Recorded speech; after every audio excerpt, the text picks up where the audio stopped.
torácica, e isso vai fazer com que diminua a pressão interna. Então, quando você está inspirando, letra B, todo mundo consegue perceber que existe lá um branquinho aqui, ó, tracejado? Esse seria o pulmão da pessoa em repouso.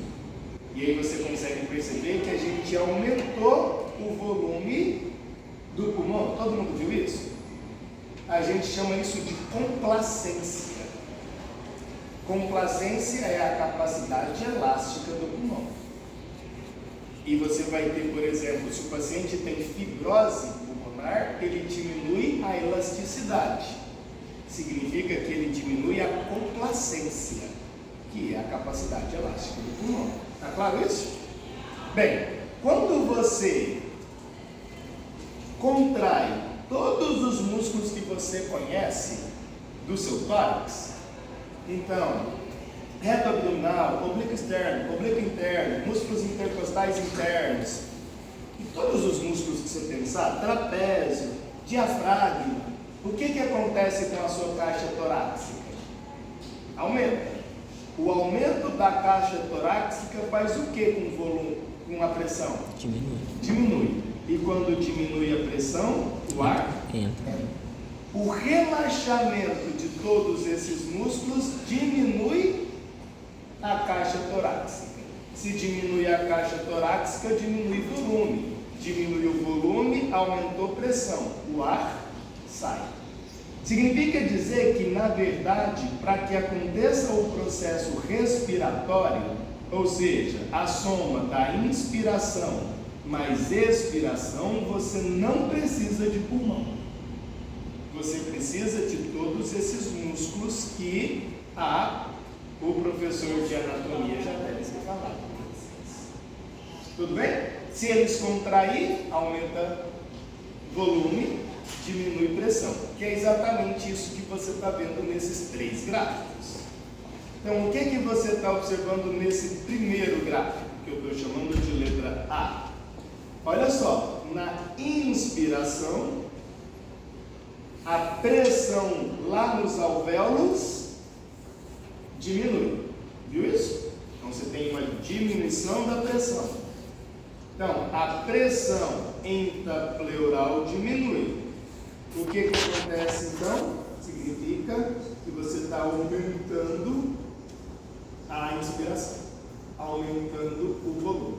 Isso está acontecendo por causa da contração dos músculos intercostais, oblíquo, e no processo de expiração, exatamente o contrário. A pressão, ela aumenta. A pressão aumentar significa que eu estou fazendo o que com o meu volume? Diminui. Show de bola? Tá, mas o que a gente tem que pensar a partir de agora? A gente tem que pensar que existe basicamente 4 patologias que são muito, muito comuns no nosso dia a dia. E essas patologias a gente vai chamar elas de DPO. O que significa DPO? Significa doença pulmonar obstrutiva. DPO, você tem que decorar essa sigla. Doença pulmonar obstrutiva. Essa doença pulmonar obstrutiva, ela pode ser aguda ou pode ser crônica. Então, todo mundo vai falar paciente DPO-cítico. O que significa?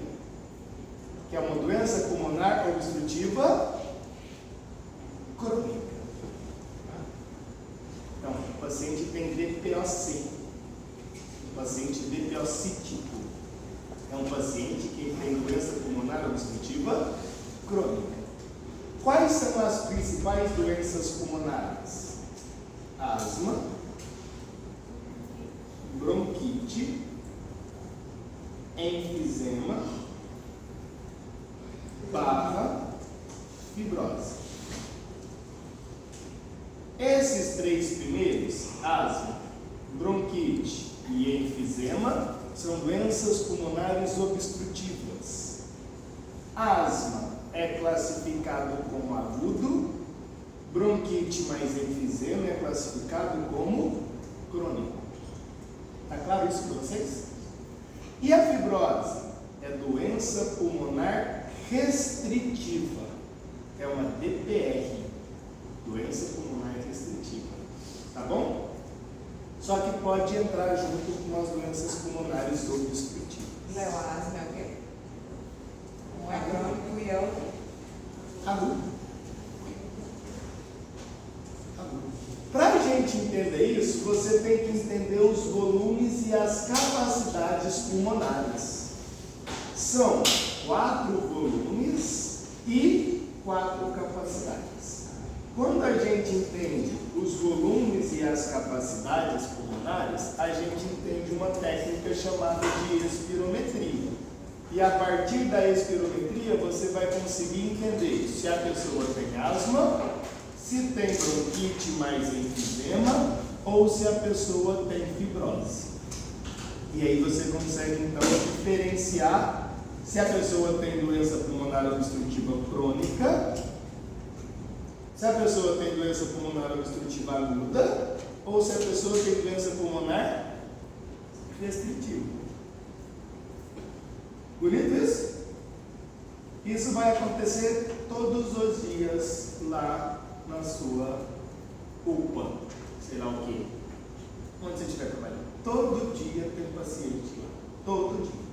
Quais são os volumes? Tira uma foto disso, por favor. O primeiro é esse aqui, ó. Volume de ar corrente. E você vai fazer junto comigo agora. O que é o volume de ar corrente? É o volume inspiratório e expiratório sem forçar. É o que você está fazendo agora em você. Então, toda hora que você inspira e toda hora que você expira, você está no volume de ar corrente. E normalmente a gente consegue inspirar meio litro de ar. E a gente expira meio litro de ar. Agora, faz aí comigo, vai. Você vai inspirar de forma forçada até o seu máximo. Então, você está inspirando normal? Por favor, enche totalmente o seu pulmão de ar. Vai, já! Inspira, inspira, vai mais. Inspira, inspira, inspira. Chegou no seu máximo. Pode soltar. Você acaba de chegar aqui, no que a gente chama de volume de reserva inspiratório. Eu acho que você acaba de entender que para que exista o volume de reserva inspiratório, você tem que forçar para isso acontecer. Amém? Senão você não enche. Você não enche o seu pulmão de ar. Agora faz exatamente o contrário. Agora você voltou no seu ciclo de ar corrente normal e ao invés de você inspirar, você vai expirar. Faz isso agora, vai.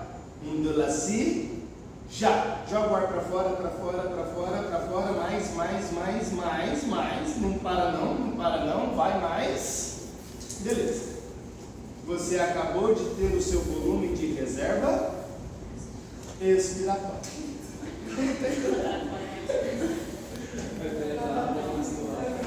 Sim, queridos? Entendeu a diferença dos dois? Mas mesmo você expirando o máximo que você conseguir, você ainda vai ter ar no pulmão. E esse ar no pulmão é o que você chama de volume residual. Se você retira o volume residual, o pulmão faz um processo que a gente chama de colabar. Colabar significa grudar um no outro, uma parte na outra. E aí você morre. Isso não pode acontecer. Então, por exemplo, se você afogar, você não, né? O seu paciente. Se o seu paciente afogar, o que ele vai perder? O volume residual. Significa que o ar vai entrar totalmente na via condutora e na via respiratória. Consequentemente, não existe mais ar residual e a pessoa morreu. Agora a gente vai entender a coisa mais importante de tudo, que são as capacidades. Perceba que são só 4 volumes. O volume de ar corrente, o volume de reserva inspiratória, o volume de reserva expiratória e o volume residual. Show de bola? Agora a gente tem 4 capacidades. E é a análise das capacidades que vai permitir com que a gente tenha ou não a diferenciação de água, vamos que tinha que ser. Então não é nos volumes, aliás, é também nos volumes, mas é principalmente nas capacidades. Primeira ideia que eu quero que você tenha: se você somar tudo, somei tudo, você tem o que a gente chama de capacidade pulmonar total. Então o que é a capacidade pulmonar total? É a soma de todos os volumes. Em uma pessoa normal, isso varia em aproximadamente 6 litros. Então, quando você inspira de forma forçada até o seu volume de reserva inspiratório total, esse valor total coincide com o valor da capacidade pulmonar total. Então, você está inspirando. Beleza! Essa é a quantidade de ar que foi inspirado, é a sua capacidade pulmonar total. Acho que você entendeu. Bem, o que a gente vai fazer e você vai fazer junto comigo? Olha só, você está com o seu volume de ar corrente e aí você vai inspirar o máximo que você conseguir. Então a gente vai chegar no nosso volume de reserva inspiratório, que é o mesmo que a capacidade pulmonar total. E aí, quando você não conseguir mais inspirar, você vai expirar de forma forçada. Você não vai expirar lentamente, não.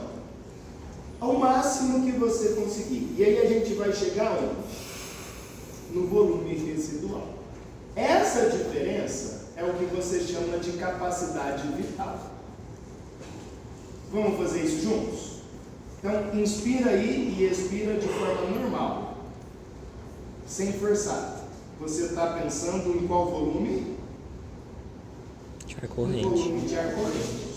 A partir de agora eu vou falar, né, na hora que eu falar 3, você vai inspirar o máximo que você conseguir. Normalmente isso demora cerca de 3 a 4 segundos. Tá? Você vai inspirar e eu vou ficar falando, inspira, inspira, inspira, vai dar uns 3 a 4 segundos. E depois a gente vai, isso dá mais ou menos uns 5 segundos. Então vai, dona em, respirando de forma normal, normal, normal. Vai, inspira. Vai, vai, vai, vai, vai, vai. Inspira, inspira, inspira, inspira, inspira. Mais. Respira tudo. Vai, inspira, vai, vai, vai, vai. Inspira, inspira, inspira. 3 segundos, 4 segundos, vai. 5. Isso tudo que a gente acabou de fazer se chama o quê? Capacidade vital. É justamente a análise da capacidade vital que vai falar se você é doente ou não. É isso aqui que fala. Sou doente, tenho asma, não, tenho bronquite, não, tenho enfisema. É isso, é a capacidade vital. Léo, tem até um exame, né, que a gente ficar soprando no tubinho sem parar, tem volta. Espirometria. Aí você tem que soprar até ele falar sem parar, tem volta. Eu vou te mostrar isso agora. Léo, a CV vai ser AVC, que é o volume de ar corrente, mais o inspiratório, mais o expiratório. Isso. Somos 3. É a capacidade. Qual que é a capacidade mínima? É o volume de reserva respiratória? Capacidade de quê? Mínima. Volume residual. É o que sobra.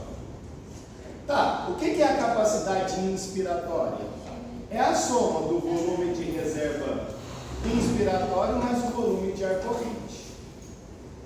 Então você está, né, inspirando e expirando de forma normal, e quando você vai até o seu máximo, que é o volume de reserva inspiratório mais o volume de ar corrente, você tem a sua capacidade inspiratória. Bem, e a capacidade residual funcional é o contrário. É a soma do volume de reserva expiratório expiratório mais o volume residual. Essa seria a sua capacidade residual funcional. Pronto, todas as capacidades foram entendidas. Deixa eu ver se eu consigo passar aqui um vídeo para vocês, que eu não sei se vai ter... Só para terminar de copiar. E? Só para terminar de copiar. Vocês, tá? Ele começou a te matar. Você Peraí. pulou nos dois, né? Porque é só um menos o outro. Mas deixa eu só tentar fazer um negócio aqui, maravilhosamente bem. Cômodo. Amanhã também não vai.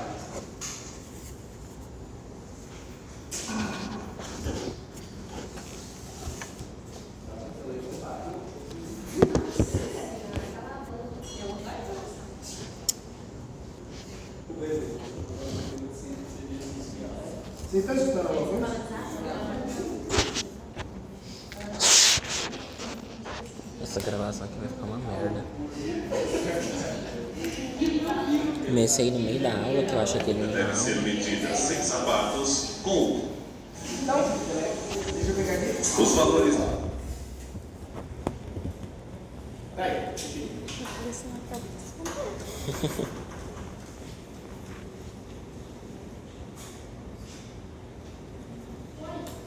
Queridos. Me empresta mochila. Show? Então agora você vai visualizar a espirometria. Olha que legal que é. Eu tentei fazer isso com você. Funciona assim. Já. Os valores derivados da espirometria são influenciados por sexo, idade e especialmente estatura. Nunca se deve aceitar a estatura referida pelo paciente, que é sempre superestimada. A estatura deve ser medida sem sapatos, com o corpo ereto e alinhando-se o meato auditivo com o olho. Quando existe cifoescoliose ou qualquer anormalidade que resulte em erro da estatura, deve-se medir a envergadura. Isto é feito com uma fita medindo-se a distância entre o comprimento da ponta do dedo mais longo até o centro da fúrula external. Esta distância, então, é multiplicada por 2,12 nos homens e 2,06 nas mulheres para se estimar a estatura real. A calibração é feita antes dos testes, com uma seringa de 3 litros de volume, que deve ser fornecida pelo fabricante, com todo e qualquer equipamento vendido. A seringa é conectada na entrada do espirômetro e os 3 litros são injetados. O erro máximo aceitável será de 100 ml, isto é, o computador deve registrar uma leitura entre 2,9 e 3,10 litros. Em espirômetros de fluxo, diferentes velocidades de injeção são frequentemente feitas, com o objetivo de avaliar a linearidade.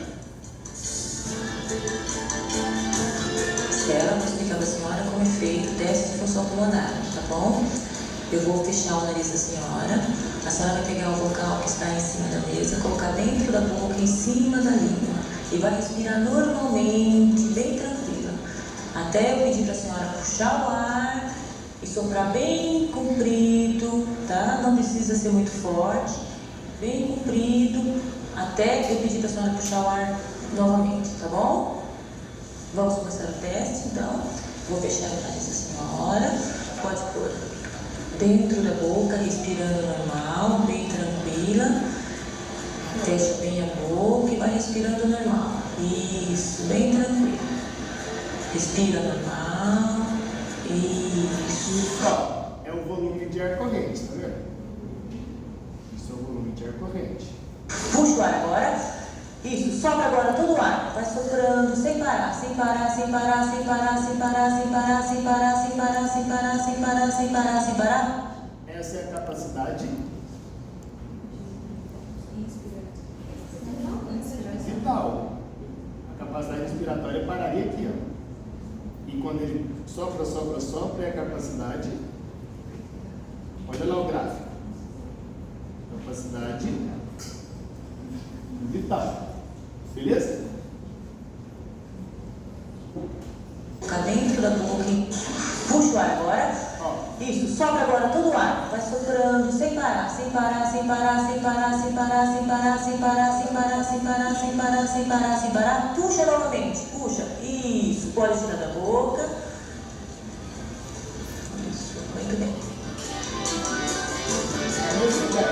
Estela, eu vou ensinar para você agora como que é feito a manobra forçada, tá bom?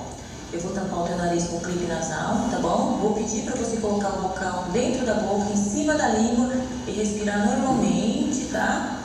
Até eu pedir para a senhora puxar o ar e soprar forte, rápido e bem longo, tá bom? Até eu pedir para a senhora puxar o ar novamente, tá? Vamos começar então? Fecha o nariz. Pode pôr dentro da boca, em cima da língua e respirar normalmente. Fecha bem a boca. Isso, respira normal. Isso, bem tranquila, respirando normal. Isso, respira normal. Isso, respira normal. Puxa o ar. Sopra forte agora, rápido, vai, vai, vai, vai, vai, vai, vai, vai, vai, vai, vai, vai, vai, vai, vai, vai, vai, vai. Puxa de novo. Isso, pode tirar da boca.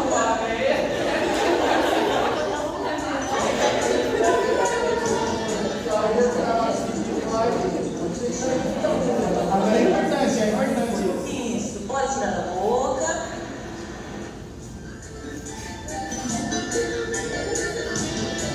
Estela, 10 minutos para a senhora estar com os brancos fechados. Eu vou dar bronco dilatador para a senhora e depois de 10 minutos vamos repetir o teste.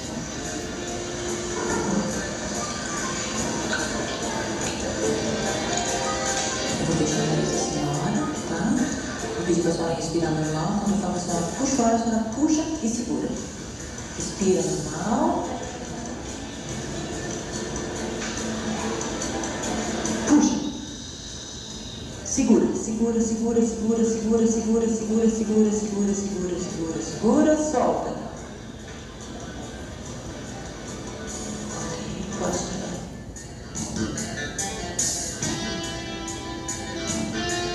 Nós vamos medir a sua capacidade pulmonar, tá? Você vai colocar esse aparelho na boca, respirar normal. Aí eu vou falar para você encher o pulmão, você enche lá no fundo, sopra bem forte comigo. Só vai parar de soprar quando eu falar.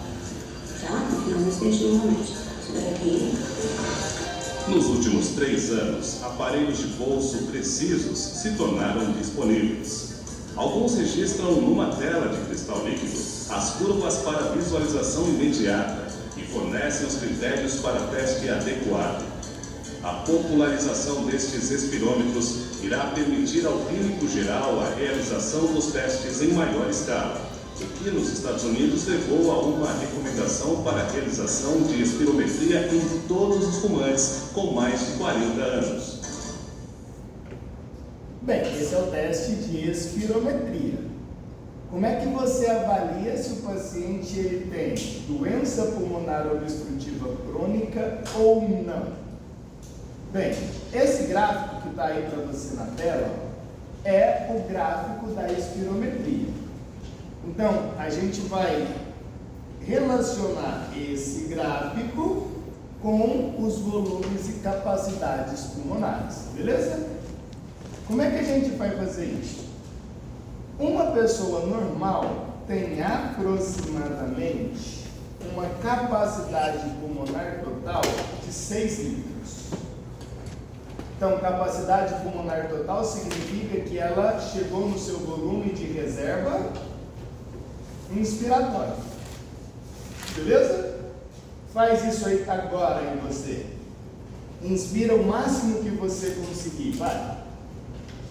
Já! Inspira aí o máximo. Inspira o máximo, o máximo. Quando você não conseguir mais, significa que você chegou na sua capacidade pulmonar total. Beleza. O que é normal? Normal. O que é normal? Quando você inspira o máximo que você consegue, no primeiro segundo, você tem que expirar quase 80% do ar que você inalou. Então, a gente vai chamar isso de volume expirado forçada. Então, VEF significa volume expirado forçado. Em quantos segundos, pessoas? No primeiro segundo. Se você, depois do primeiro segundo, você continua o seu processo expiratório por mais 4 segundos, é o normal.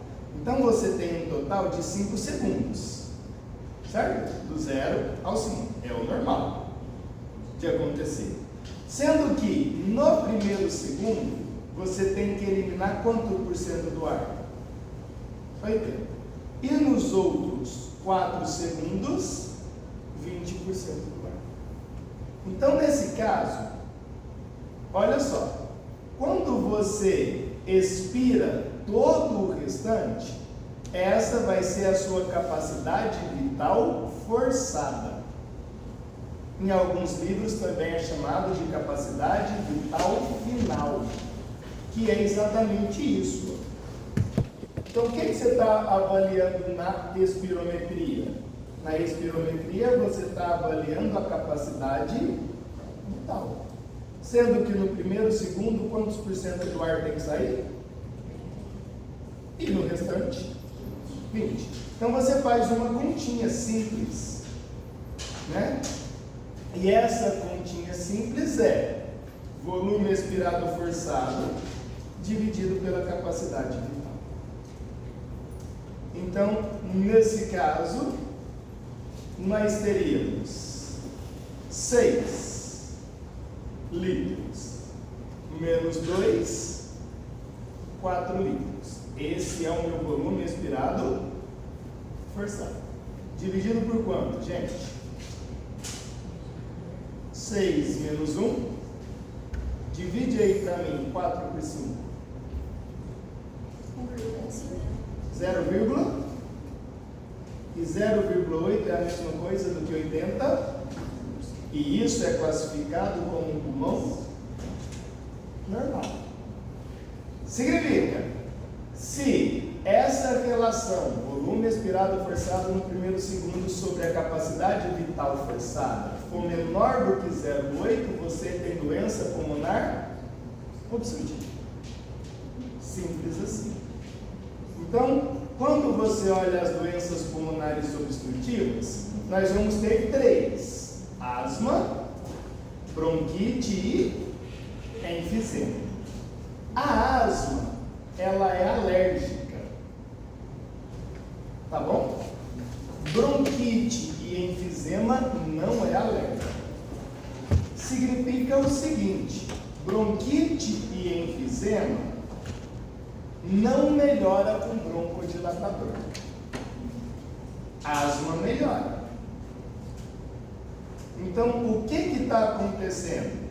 Tenho que mostrar isso para vocês. Isso aqui, ó, é um corte histológico de brônquios e bronquíolos.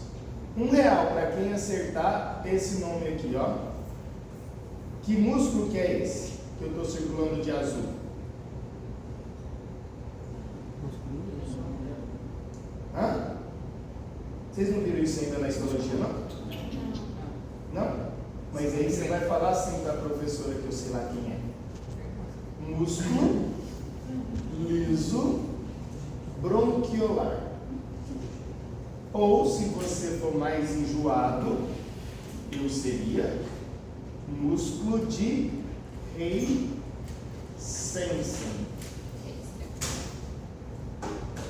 Esse músculo de Haysensen é o músculo liso bronquiolar. É ele que causa a bronquioconstricção e a bronquiodilatação. Então, o broncodilatador age em cima desse músculo, fazendo com que seu bronquíolo fica aumentado ou diminuído. A adrenalina age em cima desse músculo. O broncodilatador que a gente utiliza se chama salbutamol. O salbutamol age de forma agonista à adrenalina. Decora isso. Tá bom? Isso cai na nossa prova prática. Repete. Oi, acordeu. Não! Como é que chama o broncodilatador? Sim. Salvo. Ele é um agonista de quem? Da adrenalina. Ele age em qual músculo? Músculos. Bronquiolar, fazendo a broncodilatação. Bonito isso? A acetilcisteína age da mesma forma? Não, não é o mesmo receptor não. Mas faz a broncodilatação. Aí olhou lá, ó. Agora acontece o seguinte: qual é a diferença da asma para a bronquite? A asma é uma doença alérgica, em que o paciente não apresenta muco dentro, catarro, dentro dos alvéolos, dentro dos brônquios, na verdade. Bronquite é uma inflamação de quem, gente? Dos brônquios e bronquíolos, principalmente dos brônquios, porque só dos bronquíolos é bronquiolite. Percebeu a diferença? Um é bronquite, o outro é bronquiolite. Bronquite é de brônquios, bronquiolite é de bronquíolos. Então, você tem uma inflamação nos brônquios e essa inflamação gera muco. E o salbutamol, que é o nosso broncodilatador, não tira muco. Logo, não melhora bronquite.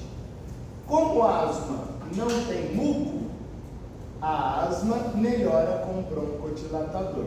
Bronquite não. Qual que é o problema do enfisema? Enfisema é a destruição de quem? Do parênquima alveolar.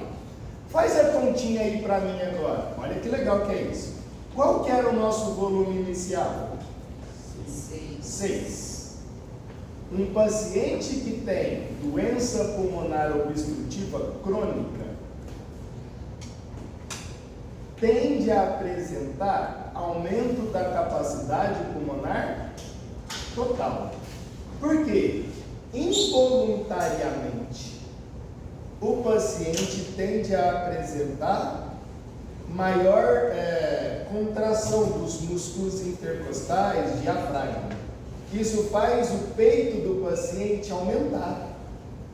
Não sei se você já ouviu essa expressão, peito de pombo. Ele aumenta antero-posterior e látero-lateral. Fica um peito em forma de balão. Mas na academia, 90% das vezes, a pessoa vira parecendo um sorvetinho.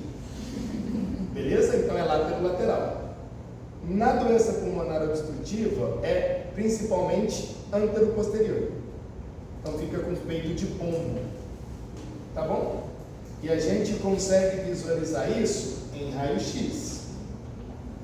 Esse é um pulmão normal.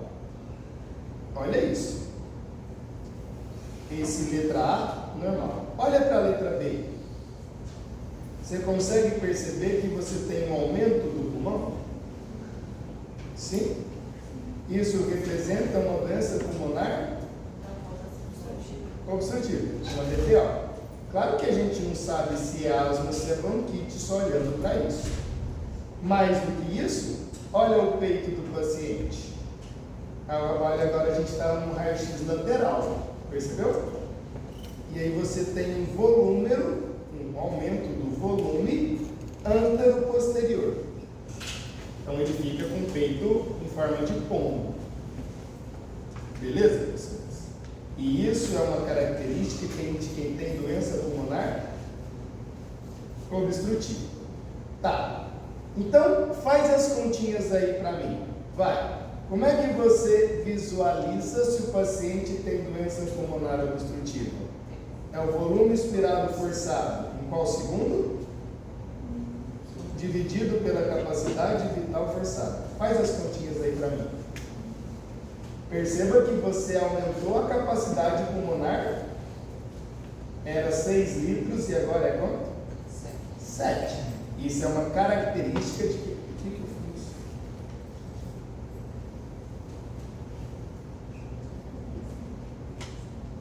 Que nível? 60%?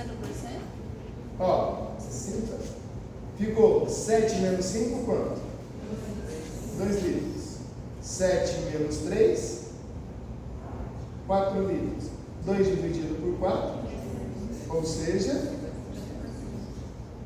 então significa que a relação volume expirado forçado no primeiro segundo dividido pela capacidade vital forçada foi menor do que 80%. Nesse caso foi 50%, certo? Agora você tem então doença pulmonar obstrutiva. Agora eu não sei se ela é asma ou se ela é. Como é que você faz para diferenciar? Coloca o bronco dilatador. Se voltar para a normalidade, significa que é. Se não voltar, qual é o bronco dilatador? Ele é um agonista de quem? Adrenalina. Aí com isso, a gráfica vai ser bonitinha. Hã? Com o bronco-dilatador. A gráfica vai ser certinha. Tende a voltar para a normalidade. Perceba, se a pessoa tem bronquite, o broncodilatador melhora, só que não volta para a normalidade. Se a pessoa tem asma, tem que voltar para 75% mais. Então perceba, entenda isso, hein? Nossa, Léo, então se eu usar o broncodilatador de uma pessoa que tem bronquite, melhora um pouco? Claro, mas não resolve o problema. Então você vai ter lá, nossa, a pessoa está com 0,6, tomou o broncodilatador 0,68, melhorou. Mas voltou para a normalidade? Não. Então a pessoa tem bronquite. Nossa, a pessoa tinha 0,6, tomou o broncodilatador, ficou 0,79.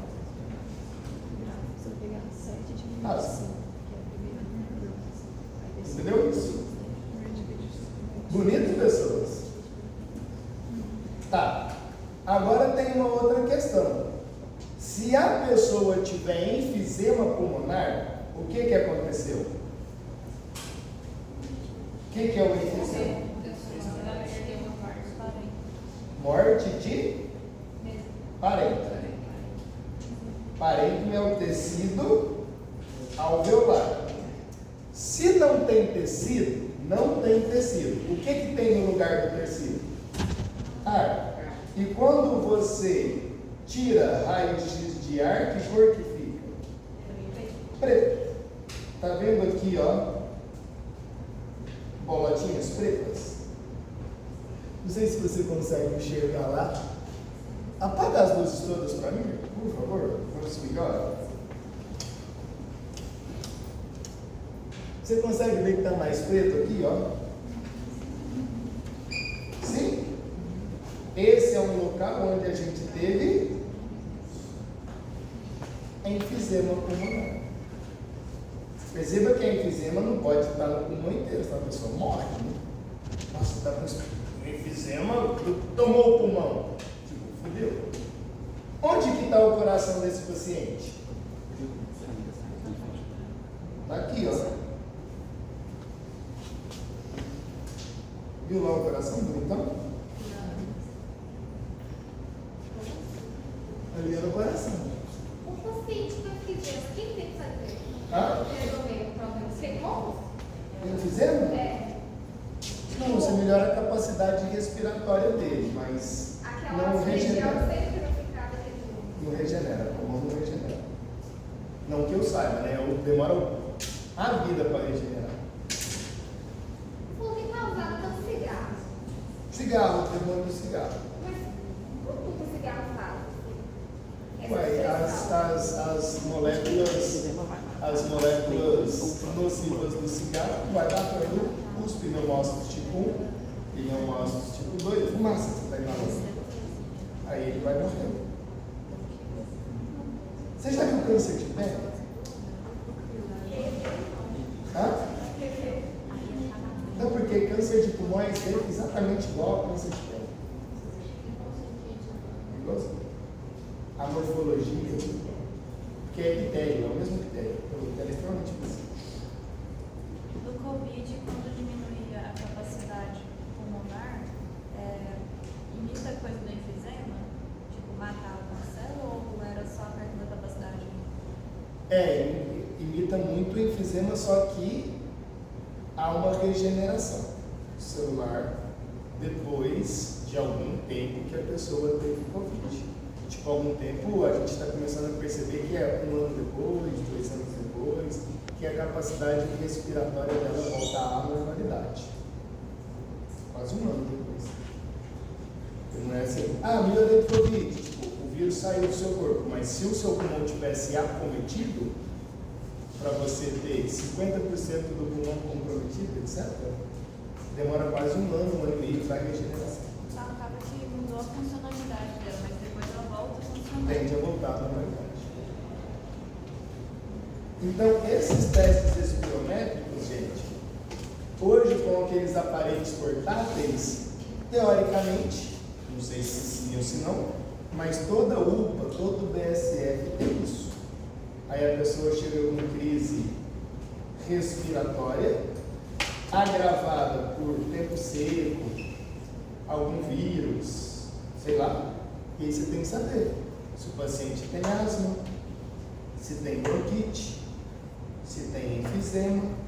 E lembra que enfisema ele é causado principalmente pelo quê? Então é extremamente difícil uma pessoa de 15 anos, 20 anos tem enfisema. Agora é muito fácil uma pessoa de 60 anos fumante ter enfisema. Pelo teste da espirometria, você não consegue separar esses dois. Como é que você separa? Por raio-x. E aí, se tiver enfisema, você tem que ter pontinhos pretos no raio-x. Se não tiver pontinhos pretos, a pessoa tem o quê? Bronquite. Bronquite não destrói alvéolos. Enfisema destrói alvéolos. Você entendeu o que eu disse? Então é facinho de ter uma questãozinha na nossa prova prática com esses 3 desenhos. E um teste espirométrico embaixo. É facinho de acontecer. E eu vou falar, é o desenho A, o B ou o C que causa o sintoma do paciente? E aí você fala, é o A. Aí eu falo, zero. A prova prática vai ser tipo a da Rosana, a gente vai ter tempo para escrever Da Rosana? ou da Fernanda. É.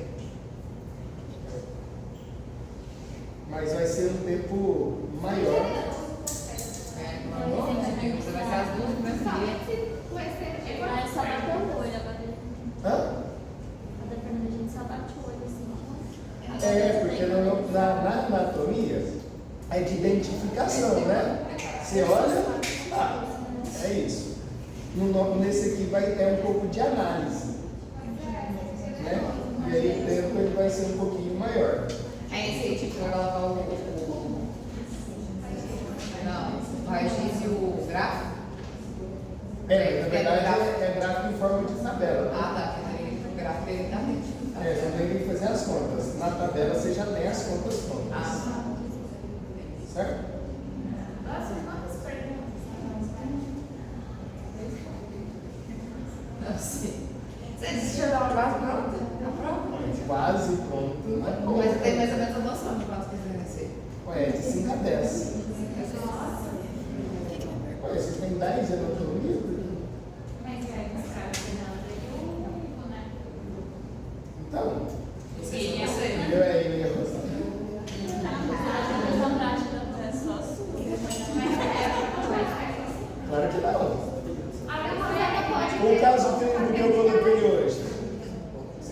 estava aqui, chegou no horário, viu? Ah, O caso clínico que coloquei hoje era de uma síndrome.